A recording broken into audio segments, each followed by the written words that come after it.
So dear all, it is my pleasure to be here today with you, and I'd like to thank the GEFI and all the supporting institutions for inviting me and allow us to have this conference in such great environment. We all know the importance to have the opportunities to meet and exchange, to create the emulation and collective energy that we need to face the double crisis of climate change and loss of nature, but also the crisis, the poly-crisis we are facing with inequality and all other challenges that arise from it and await us. Today, I'd like to keep this speech positive and talk to you about solutions, because WWF is really committed to support both sides of sustainable finance, being financing green, but also greening finance. Because we all know that we have to make the green transition really happen. So I would like to share with you some ideas on how we could support the transition finance and make it thrive with the implementation of operational tools to address upcoming transition plans and avoid greenwashing. And what could be the role of financial regulators and supervisors alongside financial institutions and companies.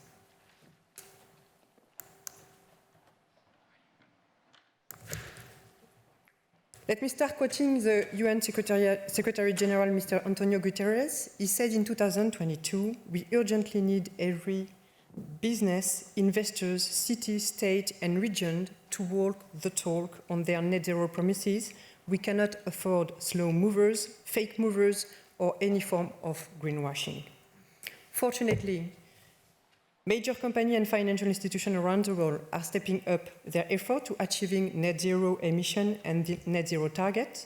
These industry players not only recognize the importance of mitigating their own environmental impact, but are also advocating for systemic change and inspiring others to follow suit.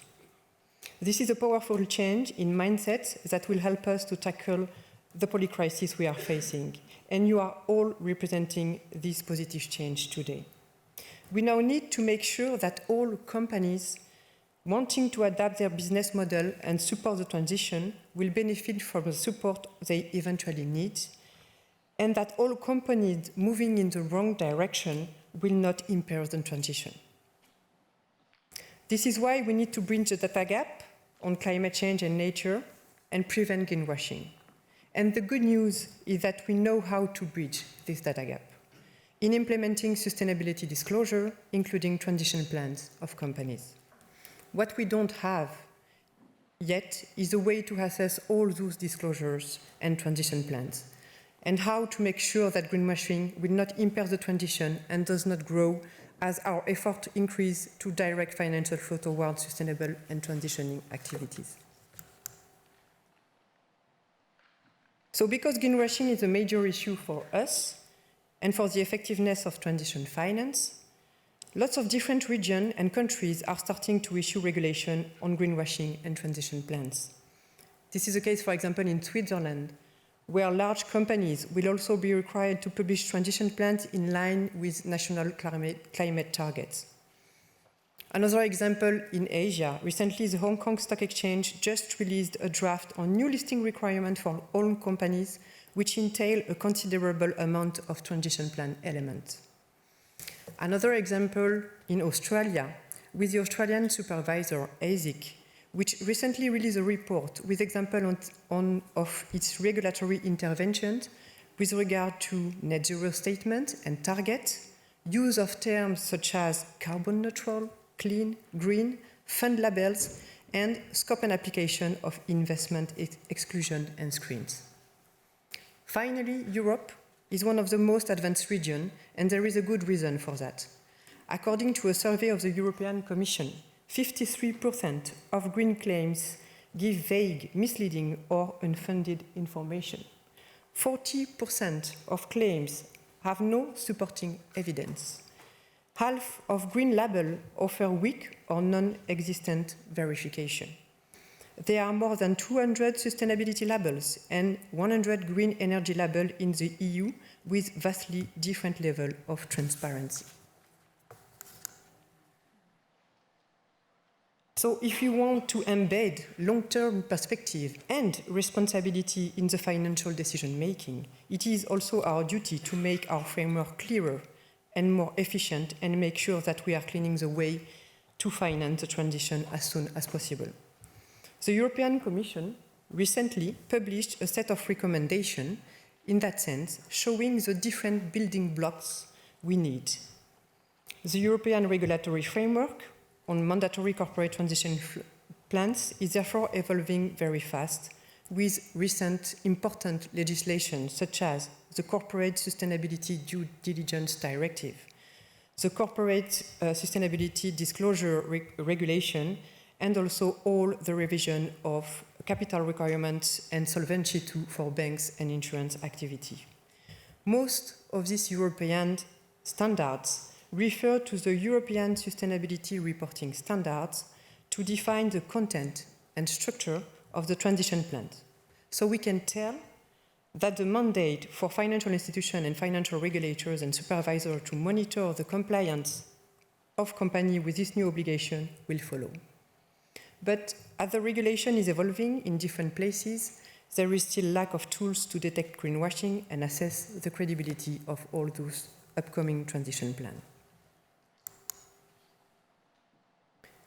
And we all know that greenwashing is a major concern for financial institutions, but also for financial supervisors, as it could misguide consumers with non-credible claims, and it could have micro and macro financial stability impact through increased physical and transition risk for financial institutions.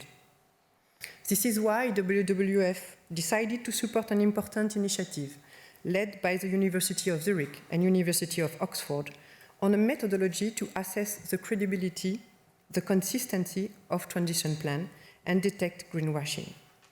Today, with you, we are pleased to launch a comprehensive conceptual framework with specific indicators to assess the integrity and consistency of net zero transition plan, to monitor progress and identify greenwashing risk. This methodology will soon translate into an online artificial intelligence tool to automate the extraction and assessment of the transition plans. We hope that this methodology will help financial institutions, but also financial supervisors to assess the investee's company. The financial institution will be able to use this methodology to assess investees' transition plan and discuss with them any inconsistency, enabling targeted investment in firms, really supporting decarbonization. The financial supervisor on their side can employ the red flag indicator to identify vulnerability within financial institutions and the financial system, supporting transition resilient finance and preventing capital misallocation. The objectives of the methodology we are launching today are the following. First, define a common ground for transition plans, feasibility and ambition, and credibility assessment. Second, develop a screening approach which will red flag firms whose transition plans lack external or internal consistency. This methodology could then be used by financial supervisors to specify their supervisory climate risk management expectation. This tool is designed as an engagement tool, which could be used by investors, central banks, financial supervisors to assess the risk of certain firms being engaged in transition plan inconsistency and or greenwashing, and to enter into dialogue with them to correct the situation as quickly as possible. It is not an absolute measure of the greenness of a company, and the financial judgment on whether a certain practice classified as transition plan inconsistency and greenwashing or not will be left to the end user. The methodology is not reinventing the wheel. It builds on a common ground of 28 existing framework and initiative on transition plan disclosure and assessment framework. And our main aim here is to propose a holistic conceptual framework outlining how to detect inconsistencies in transition plan and greenwashing at corporate and financial institution level. This framework proposes clear indicators to help assess various activities in the transition plans against time frames. This methodology also aims to support companies. Indeed, by proposing a comprehensive list of indicators at different priorities, being the target, governance, the strategy they would like to implement, the framework can also be used by any corporate to structure their internal transition planning and disclosure format. This reduces search and information costs on where to get started in the transition planning and disclosure process. It supports also small and medium-sized enterprise in getting started on transition planning, learn by doing, and improving on the disclosure with increasing experience. The final indicator list was selected based on quantitative and qualitative consideration. The assessment approach combines a clear structure with a flexible element which allow for a mix of comprehensive analysis option and simple assessment. The indicators are assessing the integrity and the consistency of transition plan, defined as external consistency, but also the ambition and the feasibility of those transition plan, defined as internal consistency.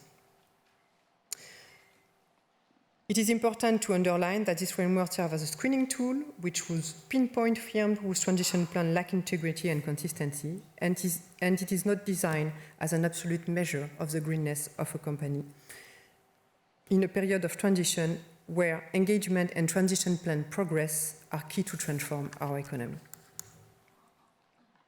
In addition, as I said, the framework will be implemented in a natural language-based assessment tool to ease the screening of reports for red flags. It will provide a data-driven support instrument to select those companies which could exhibit transition plan inconsistency and greenwashing for more in-depth assessment, analysis, and direct engagement. And the direct engagement is the most important part to make sure that companies are properly saying what they will do and are actually doing what they say. Well, to conclude, if we don't want to face the risk of entering blindly a disorderly transition pathway, as it has been recently highlighted by central bankers and financial supervisors, we need to ensure our disclosure framework provides us with the data we need, and we need to ensure that those data will be reliable. The WWF is excited to have been involved in transition planning work in UK and more globally, and looks forward to helping develop guidance and frameworks that will help decarbonize the real economy in future. And the Greening Financial Regulation initiative that I'm representing today is also proud to launch this framework, which will allow users of transition plan, including regulators and financial institutions, to ensure the reliability of those plans through, for instance, helping to identify inconsistencies.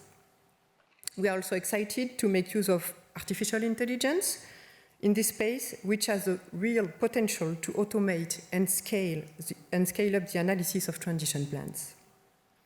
This could help us to ensure that our efforts to redirect financial flows towards the transition to a net zero and nature positive economy will not be in vain, and will answer the urgency to act, as unfortunately, we don't have any more the luxury of time. So this is the end of my presentation. I will be happy to answer any question you may have on this tool, the methodology, during the lunch pause. Thank you very much.